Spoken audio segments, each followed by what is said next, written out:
Hey, everybody, welcome back to the podcast. You're listening to the longest running superhero role playing game on Earth.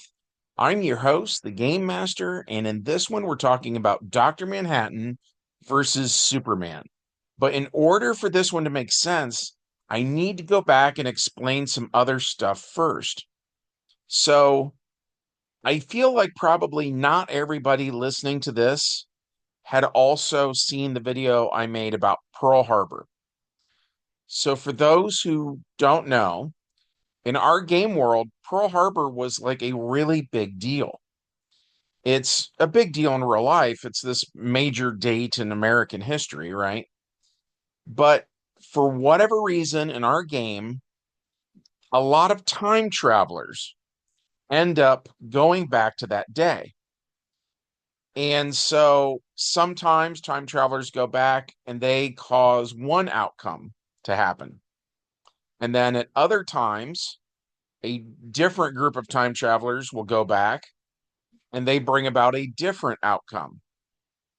And so there was this flip flop in our game over the years where sometimes we would run a timeline where basically the world ends up being pretty much the way it is in real life, right? But then sometimes we would run this other timeline that the time travelers brought into existence called the Terran Empire. And so the idea in that timeline is sort of like if you've ever seen the Riddick movies where they have this phrase, you keep what you kill, right?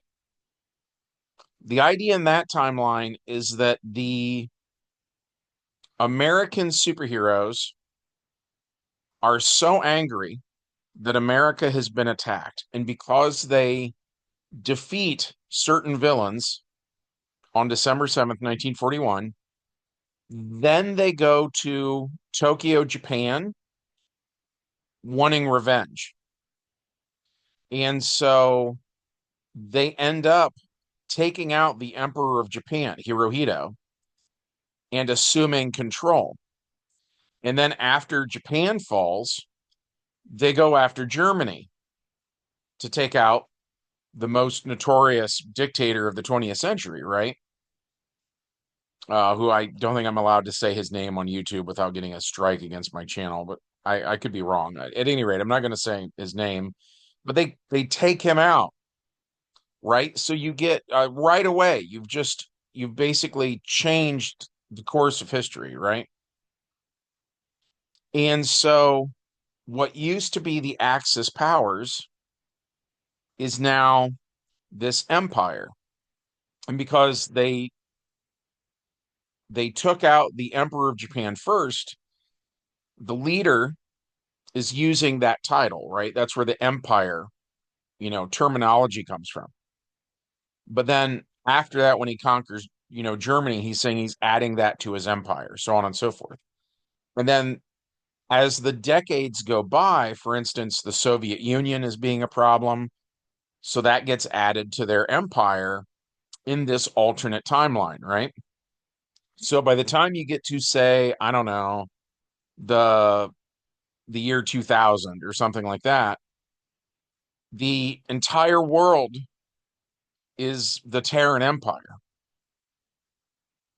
and everybody answers to the one guy. And we ran those games and we were playing around with ideas about, sort of what is good, what is bad, what about a benevolent dictatorship? Is it good or bad? And so we got into ideas like, for instance, the emperor of this other timeline is John Redbridge, and he never gets old,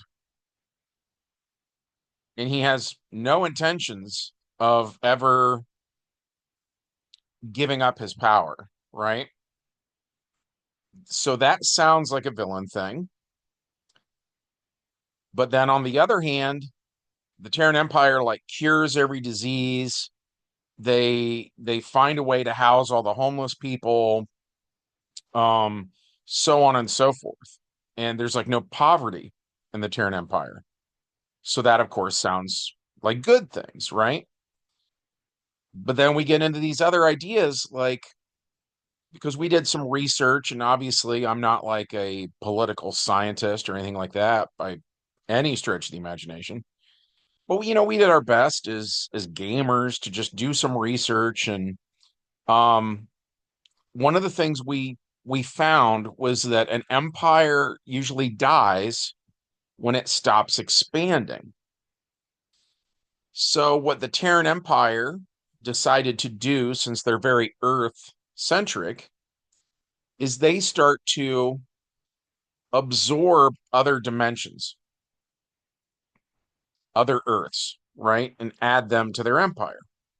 And I want to take a quick moment to say that in our game, and you're welcome to disagree with these ideas and this terminology and so on and so forth, but these are the ideas and terminology that we used in our game. And we said that a timeline and a dimension are different things. Okay, so when we say the Terran Empire is a timeline, we're saying that a timeline is formed when you go back in time and you make some change. And so your reality skews off to the side. You know what I mean? So it's still considered to be Earth K. It's an alternate timeline of Earth K, which is different than, say, Earth J or Earth L or whatever, where the idea there we get from some of the old Flash comic books where he could vibrate his molecules really fast. He could change sort of like the frequency at which he vibrates. And they were saying that there are infinite Earths right here occupying the same space we do, but they're all vibrating at a different frequency. So that is how we are defining dimensions. Okay. Hopefully that made sense and you understand the difference between dimensions and timelines, because it's going to hit the fan here in a little bit. I'm just not quite to that point yet. Well, so the Imperial characters from that timeline of Earth K visit another Earth. And the first Earth they get to, um, most of the members of the Justice League, for instance, were active in like the 1960s, that sort of thing. So they absorb that reality, that dimension, whatever you want to call it, into their empire because they want to have a multiversal empire. And to be clear, in the minds of the Imperials, what they are doing is they are bettering people's lives. And so to them, it's a numbers game, right? Like for instance, the average Imperial character is pretty cool with killing one guy if it means they could save 1,000 guys. You know what I mean? Um, so this sort of justifies their ideas of what they're doing.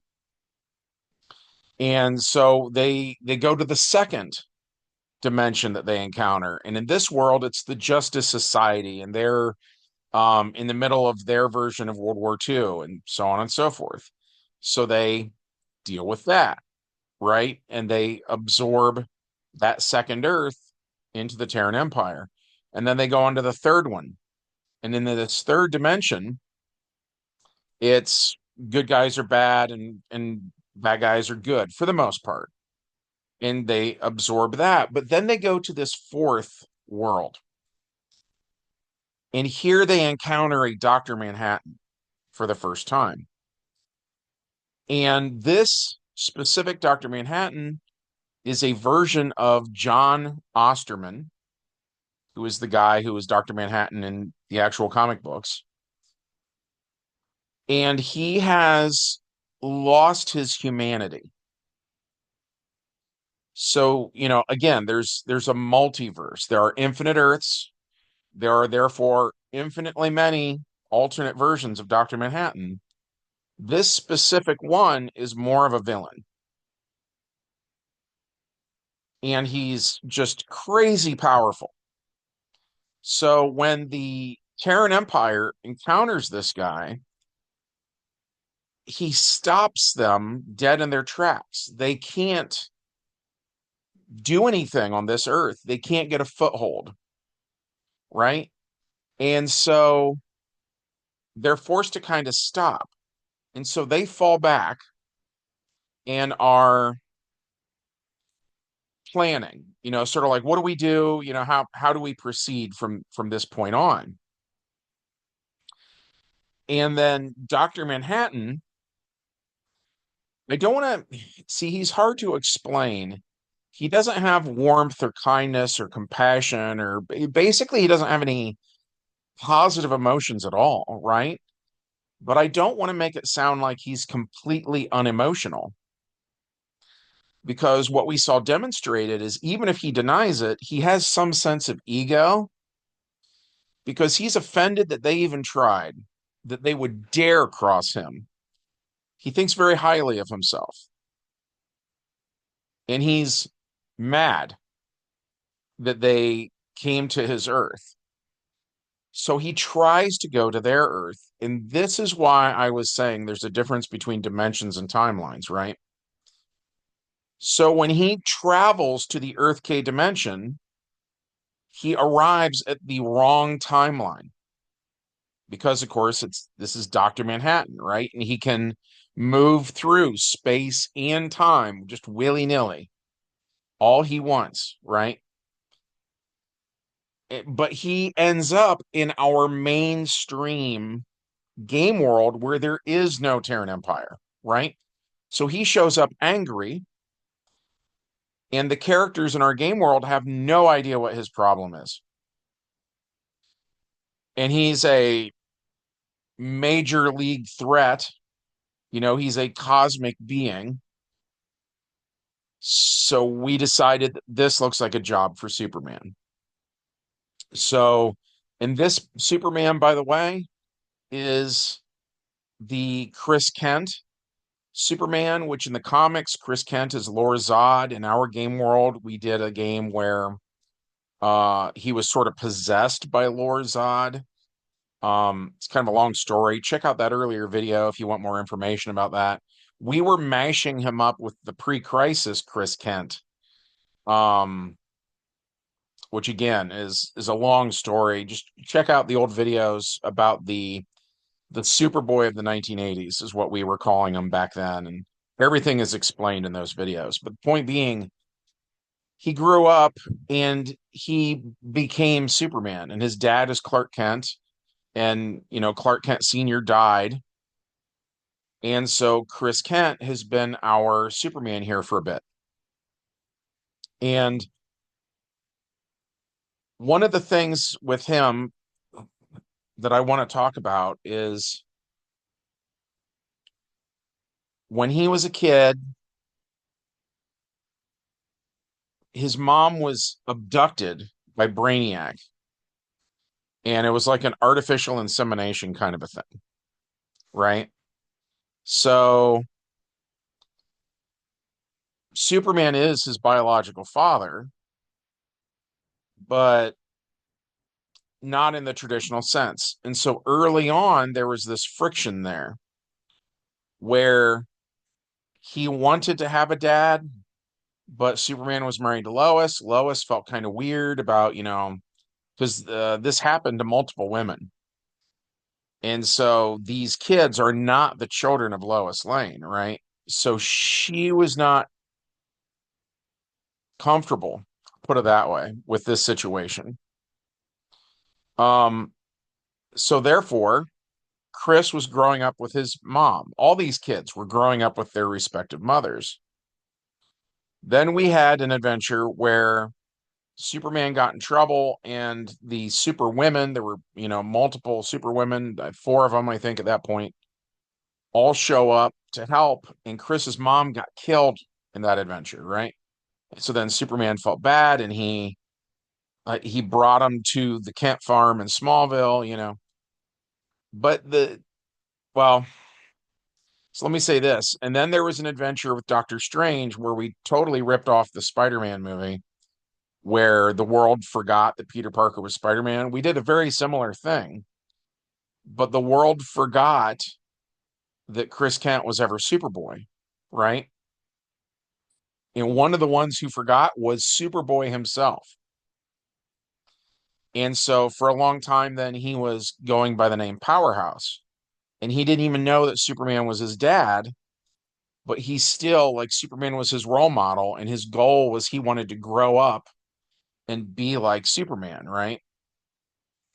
So this character is near and dear to my heart. And we've had this very long character arc with him. And the culmination of this entire thing is when his dad died, finally, he became Superman, right? So that's it. Like, everything we were building towards, we did. And then it was kind of like, well, what do we do with him now? You know what I mean? Like, we sort of told the story we wanted to tell with him. And we felt like there was nothing left to do with him. So that's why we haven't mentioned him in too many recent adventures. So Dr. Manhattan shows up. And Dr. Manhattan is, again, he's hard to describe, but he's kind of emotionless. Like I say, he has negative emotions, but still there's that overall vibe, right? That he's not a very emotional guy. And our current Superman is compassionate. He feels bad for people when they're going through a rough time. You know what I mean? He has a lot of traits that Dr. Manhattan does not have.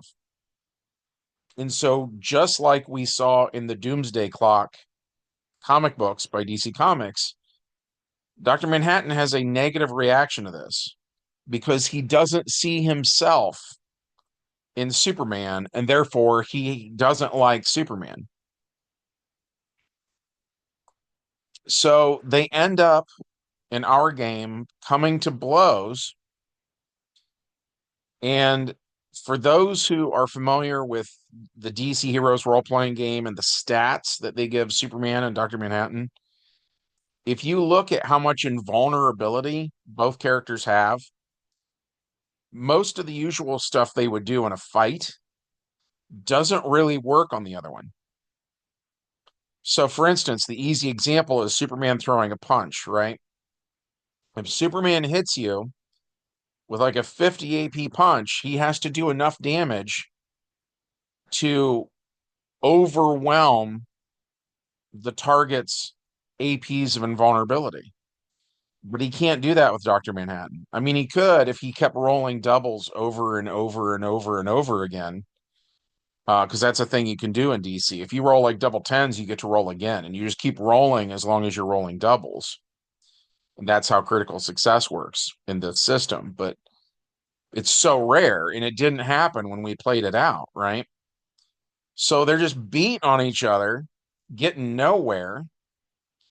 And finally, the guy who was playing Dr. Manhattan is like, I can't really think of a good reason why I wouldn't make gold kryptonite. And that is something Dr. Manhattan can do at will. We've seen him in the comics, um, transmute one element into another, things like that. So he did. He made gold kryptonite, and that was kind of the end of our Superman then. So what we had happen next is a character shows up named Matrix, played by my son. And we had made him back in the mid 90s. Matrix was an original character of ours who was the son of Rogue from the X-Men. And Matrix has the exact same powers as his mother has. So he uses that on Dr. Manhattan, and that worked. So then he steals all of Dr. Manhattan's powers, um, rendering Dr. Manhattan mostly harmless. I'll put it that way. And then Superman still was able to work a Phantom Zone projector, so he does that. And they put the evil Dr. Manhattan into the Phantom Zone. And without his powers now, he doesn't have the dimension travel and stuff like that that he used to even get to our game world. And therefore, he doesn't have the innate ability to just leave the Phantom Zone. And then Matrix goes to Mars. And again, my son was playing him. He thought that he would use the powers of Dr. Manhattan to start transmuting things like the atmosphere on Mars to try to terraform it so that in the future humans can be living there. And I thought that was interesting. Um, and we actually haven't seen Matrix since that game, so we need to run another Matrix game to see what he's up to. Another thing I thought was kind of interesting about that in a way is, and I don't think my son minds me talking about this, he's pretty open about it, but he has really bad depression. So do I. I mean, really, so does my wife and my daughter. You know, we all have depression. And so my son saw something in Dr. Manhattan that he could relate to, that Dr. Manhattan is sort of emotionless in a way. You know what I mean? And so he had the Matrix character kind of absorb that to some extent, where he's struggling with it though. You know, whereas with Dr. Manhattan, it was, you know, that was his personality, right? I'll put it that way. With Matrix, it's like, well, he already had his own personality and he was more heroic and more lighthearted and so on and so forth. But now he has this new thing that he's absorbed. Like if you're familiar with Rogue, she absorbed Carol Danvers, right? And then she couldn't sort out the memories and she didn't know where Rogue stopped and like Carol Danvers began, like mentally, right? So that's what Matrix is going through now, but it becomes kind of a metaphor for depression. And on the one hand, I thought that was interesting. On the other hand, it made me kind of sad because I'm sad that my son has depression. You know what I mean? I had hoped he would not have inherited that, but you know. So that was that game. And it was a pretty big moment for our game world. I have always liked the Chris Kent character. I loved him as Powerhouse.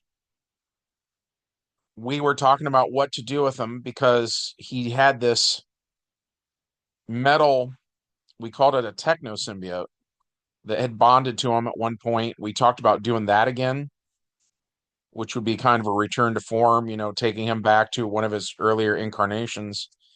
We talked about making him a Green Lantern again, which he was a Green Lantern for a while, and he actually was really, really good at being a Green Lantern. So he has these options, but um, we weren't sure at this point what we wanted to do with him, so we just left it up in the air. And he was just sad that he wasn't Superman anymore, you know. And we thought, well, really, that is the story with him. Is, you know, he had all this other stuff going on as a kid, and his life has been a series of ups and downs, you know. And then we get to this point where he's on top of the world, kind of. He gets to be Superman, he gets to be the main guy, and now that's over for him. And so now he has to grapple with how do you deal with that, you know? And so I thought that was interesting. And we had him when he had everything going right for him, there was no stories to tell. So I did like that by taking that away from him, now we have stories to tell, right? And then the other thing that happens here is, you know, we've been doing this thing in the game where it's the next generation of heroes. And we mentioned that one of them was Clark Kent the third, who is Chris Kent's nephew. So Clark Kent the third is the grandson of the Golden Age Superman. And he has been recently our Superboy. And he's getting old enough now that we said, you know what, it's his turn. So he's going to be the new Superman now. But yeah, that was this adventure. We thought it was interesting. We hope that you did too. If so, as always, we would love it if you took a moment to support the channel by smashing that like button. Make sure you're still subscribed, and as always, leave us a comment. That helps us out with the YouTube algorithm, but also we love hearing from you guys. And from everybody here at the longest running superhero role playing game on earth, we hope you have a good one, and we'll see you in the next adventure. Bye.